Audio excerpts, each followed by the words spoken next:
Good morning. So welcome back to our YouTube channel.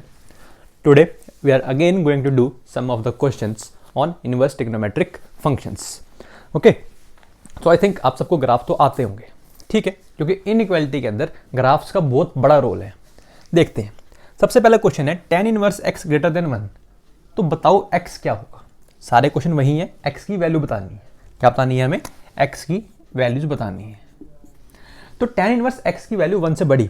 सबसे पहली बात, tan इनवर्स x का ग्राफ जो था याद है क्या? वो ग्राफ कुछ ऐसा था और ये वाली वैल्यू क्या थी? Minus π/2 and this was π/2. याद होगा. तो मैंने यहाँ पे बताया था आपको कि ये फंक्शन क्या है? इंक्रीजिंग फंक्शन है. अगर इंक्रीजिंग फंक्शन होता है तो x1 ग्रेटर देन x2 के लिए tan इनवर्स x1 की वैल्यू tan इनवर्स x2 से बड़ी होगी.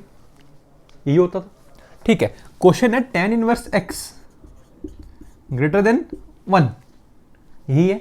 तो क्या मैं यहां से ये कह सकता हूं कि x is greater than tan 1? हाँ या ना? x is greater than tan 1. Obvious सी बात है. दोनों तरफ क्या लिया मैंने? tan ले लिया.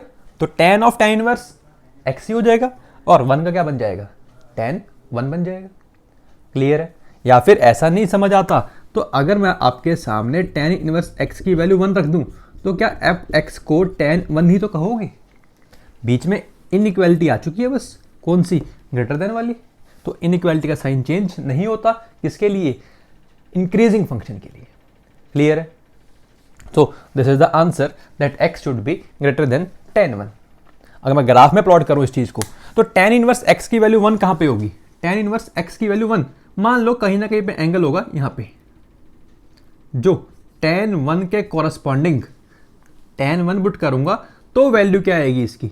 यहां पे 1 आएगी. कितनी आएगी? 1 आएगी. तो हमें इससे बड़ी चाहिए. इससे बड़ी चाहिए तो x की वैल्यू तो इससे आगे चाहिए होगी. तो x की वैल्यू tan 1 से बड़ी होनी चाहिए. क्लियर? चले फिर नेक्स्ट क्वेश्चन पे. So again I am rubbing all this. You pause the video and note it down. Next question चलते हैं. तो नेक्स्ट क्वेश्चन क्या है? log बेस 2 और आर्ग्यूमेंट में कौन है? tan inverse x. log base 2 argument में है tan inverse x greater than 0 लिखा हुआ है. ग्रेटर देन 0 लिखा हुआ है मतलब क्या होना चाहिए? पॉजिटिव. ठीक है. पॉजिटिव होने के लिए क्या हमें पता है? या तो दोनों के दोनों आर्ग्यूमेंट और बेस क्या हो? यूनिटी से बड़े हों या दोनों यूनिटी से छोटे हों. अभी जो बेस है यूनिटी से बड़ा है. तो यूनिटी से बड़ा है तो आर्ग्यूमेंट को भी यूनिटी से बड़ा होना पड़ेगा क्योंकि तभी तो पॉजिटिव देगा लॉग. ठीक है. मतलब tan इनवर्स x की वैल्यू किससे बड़ी होनी चाहिए? 1 से बड़ी होनी चाहिए. मतलब फिर से x की वैल्यू tan 1 से बड़ी होनी चाहिए. क्लियर है? ये क्या आ गया? अपना आंसर आ गया. मान लो यहां पे 0 की जगह 1 होता. क्या होता? 0 की जगह 1 होता तो यहां पे भी क्या आता? 1 आता. तो tan इनवर्स x की वैल्यू किससे बड़ी आती? क्या 2 की पावर 1 दैट इज 2 से बड़ी आती? तो tan इनवर्स x की वैल्यू 2 से बड़ी सोचो कब होएगी? तो क्या लिख देंगे यहाँ पे? x greater than tan 2. x greater than tan 2 होगा तो tan इनवर्स x की वैल्यू 2 से बड़ी होगी. बट ऐसा नहीं है. क्यों? tan इनवर्स x का ग्राफ अगर देखा हो कहां से कहां तक जाता है? -π/2 से लेकर π/2 तक जाता है. π/2 मतलब 1.57 के आसपास. तो क्या 1.57 से बड़ी वैल्यू नहीं है 2? तो tan इनवर्स की रेंज ही जब -π/2 से π/2 है तो आप 2 से बड़ा कैसे कर रहे हो उसको? ठीक है. इसलिए ये पॉसिबल नहीं है. क्लियर है? ये क्वेश्चन है. इस क्वेश्चन के अंदर एक और क्वेश्चन था. 0 की जगह 1 किया है मैंने, रेड वाला. ध्यान दे देना कि पता लगे कुछ समझ ही ना आया हो. ठीक है. Again I am rubbing all this. You pause the video and note all the points carefully. चलते हैं नेक्स्ट क्वेश्चन पे. cos inverse x plus cos inverse y की वैल्यू क्या दे रखी है? 0. कह रहा है x प्लस वाई बताओ क्या होगा. जब भी ऐसा क्वेश्चन आए तो थोड़ा सा दिमाग को अपने रेंज की तरफ लेके जाया करो कि इसकी रेंज क्या है. भाई cos इनवर्स x की वैल्यू कहां से कहां तक होती है? 0 से पाई. cos इनवर्स y भी कहां से कहां तक होता है? 0 से पाई, दोनों को ऐड कर रहा है, दोनों को ऐड कर रहा है, तो इनका ऐड करके जो वैल्यू आ सकती है वो 0 से 2 पाई आ सकती है, 0 से 2 पाई आ सकती है। ठीक है, अब इक्वल टू 0 चाहिए। इक्वल टू 0 तभी आएगा ना अगर दोनों को दोनों क्या होंगे, 0 होंगे। भाई दोनों 0 होंगे तभी तो उनका एडिशन 0 आ पाएगा। तो दोनों 0 कब होते हैं, कॉस इनवर्स की वैल्यू 0 कब होती है, जब x की वैल्यू क्या हो जाए, 1 हो जाए, क्योंकि cos 0 इज 1, तो cos इनवर्स 1 इज 0। तो यहां से क्या आ जाएगा, x की वैल्यू 1, y की वैल्यू भी 1, तो x प्लस y की वैल्यू कितनी आ जाएगी, 2। क्लियर है, हाँ या ना, ध्यान दो भाई फिर से। भाई इसकी रेंज ही 0 से पाई है, इसकी भी 0 से पाई है, दोनों को ऐड किया तो 0 से 2 पाई हो सकती है। अगर यहाँ पे 0 लिखा हुआ है तो दोनों को 0 होना पड़ेगा ना, दोनों को 0 होने के लिए दोनों को क्या होना पड़ेगा, 1 होना पड़ेगा। सिमिलरली यहाँ पे 0 की जगह अगर 2 पाई होता तो क्या दोनों को पाई होना पड़ेगा, दोनों को पाई होने के लिए कॉस का कौन सा, कॉस की इनवर्सली कौन सी वैल्यू पाई देगी, -1। तो x को और y को क्या होना चाहिए था, -1, तो x प्लस वाई की वैल्यू क्या आ जाती, -2। किसके कॉरस्पॉन्डिंग, 2 पाई के कॉरस्पॉन्डिंग। क्लियर है, तो ऐसा क्वेश्चन पूछ सकता है आपसे। ठीक है, आगे चलते हैं। नेक्स्ट है इनइक्वालिटी, कह रहा है tan इनवर्स x का square. Again pause the video and note all the points. Okay, कह रहा है tan इनवर्स x का square -3 tan inverse x plus 2 की वैल्यू ग्रेटर देन 0 है, तो x क्या होगा। ठीक है, हमें दिख रही है ये क्वाड्रेटिक, तो क्या करेंगे इसको फैक्टराइज। जैसे फैक्टराइज करोगे तो tan inverse x -2 into tan inverse x -1 greater than 0। ठीक है, रूट्स क्या है, 1 है, इसका 2 है, पॉजिटिव नेगेटिव पॉजिटिव, क्योंकि दोनों के कोफिशिएंट क्या है, पॉजिटिव है। क्लियर है, इतनी स्पीड तो अपनी बन चुकी होगी अभी तक। ठीक है, अब कह रहा है 2 से बड़ा हो या तो tan इनवर्स x, या 1 से छोटा हो, क्योंकि हमें क्या चाहिए, पॉजिटिव चाहिए।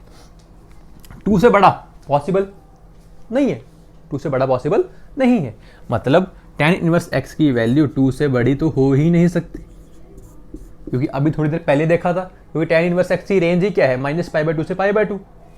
तो हाँ, क्या कह दूंगा मैं यहां से कि tan इनवर्स x की वैल्यू अगर 1 से छोटी हुई तो ये इनइक्वालिटी हमेशा क्या देगी, पॉजिटिव देगी। तो क्या मैं यहां से कह दूं x की वैल्यू tan 1 से छोटी कर दो, बस कोई दिक्कत नहीं है, x की वैल्यू tan 1 से छोटी कर दो, अपना आंसर आ जाएगा। क्लियर है, हाँ है ना। ओके, चलो नेक्स्ट चलते हैं, नेक्स्ट इनइक्वालिटी पे, कॉट इनवर्स की। अब कॉट इनवर्स में कुछ खास बात होती है।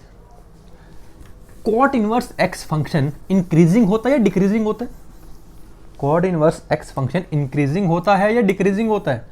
मेरे को लगता है जहाँ तक आप सबको ये ग्राफ आपने देखा है, क्योंकि ये ऑफिशियली हो चुका है, अनऑफिशियली आप पता नहीं क्या करते हैं, वो तो आपको ही पता है ना। ठीक है, क्या था, जैसे जैसे x बढ़ रहा है y की वैल्यू कम हो रही है, मतलब अगर x1 की वैल्यू x2 से बड़ी है तो cot inverse x1 less than हो जाएगा कॉट इनवर्स x2 से। क्यों, क्योंकि इनइक्वालिटी का साइन चेंज होगा जब भी फंक्शन क्या होता है, डिक्रीजिंग फंक्शन होता है।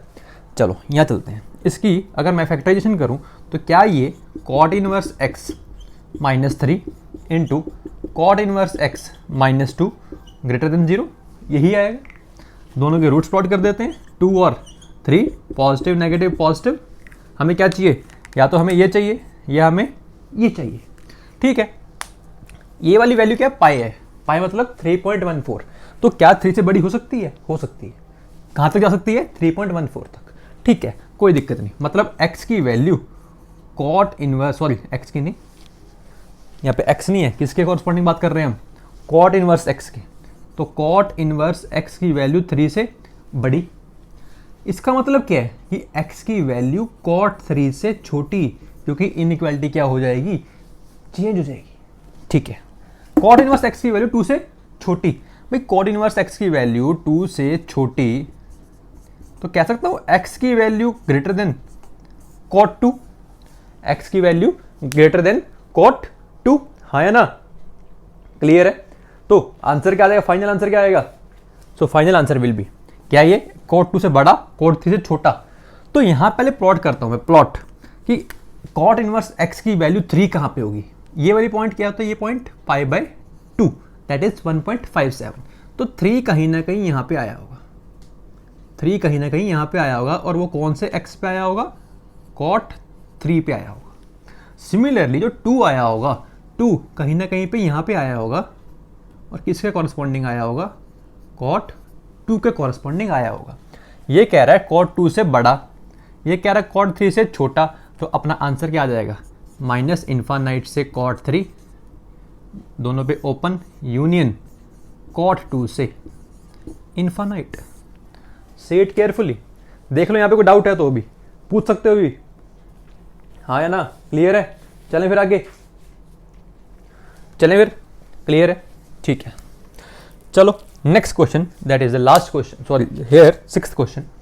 तो सीकेंड इनवर्स एक्स है, फिर से क्या करना है, सेम फैक्टराइज करना है, फैक्टराइज कर सकते हो। चलो देखते हैं।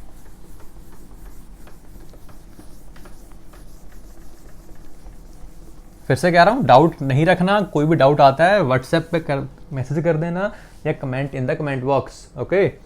चलो सबसे पहले इसको करते हैं फैक्टराइज। तो क्या आएगा, ये सीकेंड inverse x -4 into सीकेंड inverse x -2 greater than 0, number line 2 4 positive negative positive. तो हमें ये चाहिए और हमें ये चाहिए, यही चाहिए पक्का। पहले से इसका ग्राफ बनाता हूं। तो ग्राफ कैसा आता है, किसी को पता हो क्या, कभी π/2 आता है, π/2 कभी भी नहीं आता, π/2 कभी भी नहीं आता। तो जो ग्राफ आता है वो यहां से ये और यहां से ये आता है, ये आता है सेकंड इनवर्स एक्स का ग्राफ, ठीक है। ये लाइन कौन सी है, पाई वाली, किस वैल्यू पे, -1 पे। ये लाइन कौन सी है, ये लाइन कौन सी है, 1 वाली, और ये एंगल कितना है, 0, ठीक है। अब देखो ध्यान से, 4 वैल्यू और 2 वैल्यू सेकंड इनवर्स एक्स की कहाँ पे होगी देखते हैं। ये लाइन क्या है, π/2। तो π/2 कितना होता है, π/2 इज अप्रॉक्सीमेटली 1.57, π/2 इज 1.57, ठीक है। 2 से छोटा, तो 2 जो होगा, 2 तो इसके ऊपर होगा कहीं ना कहीं, यहाँ पे होगा।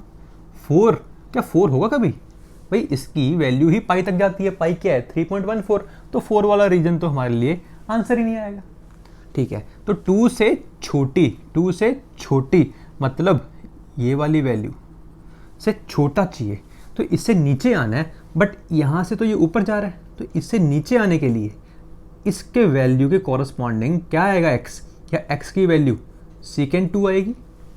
तो सीकेंड 2 से छोटा कर दो, एक्स को सीकेंड 2 से छोटा कर दो। और अगर मैं इस साइड बात करूँ, अब हमें 2 से छोटी चाहिए, ये तो हमेशा 2 से छोटा है, तो क्या मैं कह दूंगा यूनियन एक्स की वैल्यू 0 या 0 से बड़ी।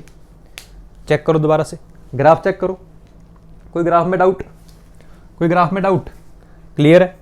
सॉरी, ये y की वैल्यू है, x की वैल्यू कितनी है, 1 है, यहाँ पे x की वैल्यू 1 है। तो क्या आएगी y की वैल्यू, x की वैल्यू, सॉरी चेक करते हैं फिर से। सेकंड इनवर्स x का क्या किया, फैक्टराइज कर दिया, ग्राफ बना लिया। 4 से आगे वाला रीजन चाहिए, 2 से पहले वाला रीजन चाहिए, बट 4 से आगे तो हमने देखा ग्राफ के अंदर पॉसिबल ही नहीं है, क्योंकि मैक्सिमम वैल्यू कितनी होती है, 3.14 होती है, ठीक है। तो हमने प्लॉट कर दिया 2 को, तो 2 प्लॉट किया मैंने, π/2 से जस्ट ऊपर आएगा। तो π/2 के कॉरस्पॉन्डिंग वैल्यू यहाँ पे आ रही है, वो किस पे आएगी, 2 वैल्यू सीकेंड 2 पे आएगी। सेकंड इनवर्स x की वैल्यू 2 कहाँ पे आएगी, सीकेंड 2 पे आएगी, ठीक है। पुट किया। अब हमें इससे नीचे चाहिए, इससे नीचे ग्राफ, एक तो ये वाला पार्ट है इतना, और एक ये पार्ट है। ये पार्ट हमें नहीं चाहिए क्योंकि हमें 2 से वैल्यू छोटी चाहिए। तो इसके नीचे आने के लिए तो x को कहाँ जाना पड़ेगा, पीछे। तो x की वैल्यू सेकेंड 2 से छोटी कुछ भी हो सकती है, माइनस इन्फानाइट से सेकेंड 2, हाँ या ना, यूनियन 2 से नीचे, तो ये भी पूरा ग्राफ है, तो ये सारी वैल्यूज आ जाएंगी। ये वैल्यूज क्या हैं, 1 से लेकर इन्फानाइट तक। तो ये one of the good question है इनइक्वालिटी के ऊपर, क्लियर है। तो इसके लिए पहले आपको क्या आना चाहिए, ग्राफ आना चाहिए। ग्राफ आता होगा तभी तो ये इनइक्वालिटीज के आंसर निकाल पाओगे, क्लियर है। So let us move towards our question number 7।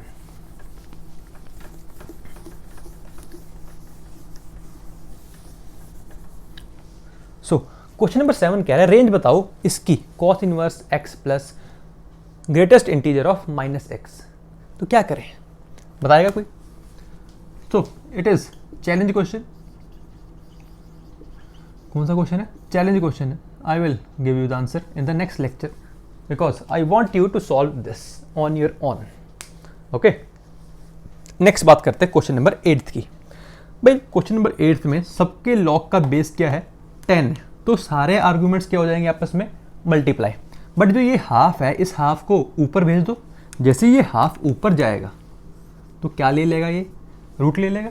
मतलब अब मैं इसको ऐसा लिख सकता हूँ, लॉग का base 10 root of 5 cot inverse x minus 1 into root of 2 cot inverse x plus 3 into root 5 equal to 1। हाँ है ना? सबका इसकी वैल्यू, लॉग की वैल्यू 10 चाहिए, तो सॉरी लॉग की वैल्यू क्या चाहिए? 1 चाहिए। तो इसकी वैल्यू कितनी होनी पड़ेगी? 10 की पावर 1। मतलब रूट ऑफ, इसको मैं 5y माइनस 1 लिख रहा हूँ, into root of 2y plus 3 into root 5 equal to 10। 10 की पावर 1। दोनों तरफ क्या कर दूँ? स्क्वेयरिंग कर दो। जैसे स्क्वेयरिंग करोगे ये 100 हो जाएगा, ये 5, ये 2y प्लस 3 और ये 5y माइनस 1। 5 इंटू 20, 5 टू जा 10, 10y square minus 2y plus 15y तो 13y minus 3 minus 20 minus 23। Clear है? तो इसके फैक्टर्स जब बनाओगे तो हमें क्या चाहिए? मल्टीप्लिकेशन के अंदर चाहिए माइनस 23 इंटू 10, एडिशन में चाहिए 10। तो मेरे अकॉर्डिंग प्लस 23 और माइनस 10 इसके फैक्टर्स कर सकते हैं। तो यहाँ से y कॉमन आएगा, तो यहाँ पे बचेगा 10y प्लस 3 माइनस 1 कॉमन आएगा, 10y प्लस 23 इक्वल टू 0। तो y की वैल्यू या तो 1 आ गई या y की वैल्यू माइनस 23/10 आ जाएगी। बट ध्यान दो, y था कौन? y था कौन? Cot inverse x। Cot inverse x की वैल्यू कभी नेगेटिव होती है क्या? कभी भी नहीं होती, क्योंकि कॉड इनवर्स x की रेंज क्या होती है? 0 से पाए। हाँ है ना? 0 से पाए होती है। क्लियर है? दोनों पे ओपन। ठीक है, इसलिए ये तो खत्म हो गया। ये चेक कर लेते हैं क्या y की वैल्यू 1 हो सकती है? क्योंकि लॉग के अंदर वाले टर्म्स क्या होनी चाहिए? लॉग के आर्गुमेंट सारे क्या होने चाहिए? डिफाइन होनी चाहिए। कॉड इनवर्स x की वैल्यू 1 पुट करो, 5 माइनस 1 पॉसिबल है, 2 प्लस 3 पॉसिबल है। ठीक है, आर्ग्यूमेंट्स डिफाइन है। मतलब यहाँ से क्या आ गया कि x की वैल्यू कॉट ऑफ 1 क्या हो जाएगा? इसका आंसर हो जाएगा। हाँ है ना? क्लियर है? कुछ नहीं किया, लॉग के बेस सेम है, आर्ग्यूमेंट्स आपस में मल्टीप्लाई कर दिए, कॉड इनवर्स x को y मान लिया, स्क्वेयरिंग करके सॉल्व करके क्वाड्रेटिक बना के रूट्स निकाल लिए। नेगेटिव वाला निगलेक्ट कर दिया क्योंकि कॉड इनवर्स x की वैल्यू नेगेटिव होती ही नहीं है। तो आंसर क्या बच गया? x equal to cot 1। But ये भी तब दूंगा आंसर, पहले मैंने चेक किया। ठीक है, y की वैल्यू 1 पुट करके चेक किया कि सारे आर्ग्यूमेंट्स डिफाइन है या नहीं है। क्लियर है? सो ये क्वेश्चन रह चुके हैं, ये आपको ट्राई करना है। हिंट दे देता हूँ, हिंट वही है कि x को मैं ब्रेक कर सकता हूँ किसके अंदर? x can be breaked as this. x can be breaked as this, greatest integer plus fractional part। और फिर this plus this इसकी एक प्रॉपर्टी लिखवाई हुई है किसमें? फंक्शंस चैप्टर के अंदर। ठीक है, so this is all about your questions on the basics of ITF। In the next lecture we will start properties of inverse trigonometric functions. Okay, so thank you and don't forget to subscribe and like and also share with your friends जहाँ तक possible है। Thank you.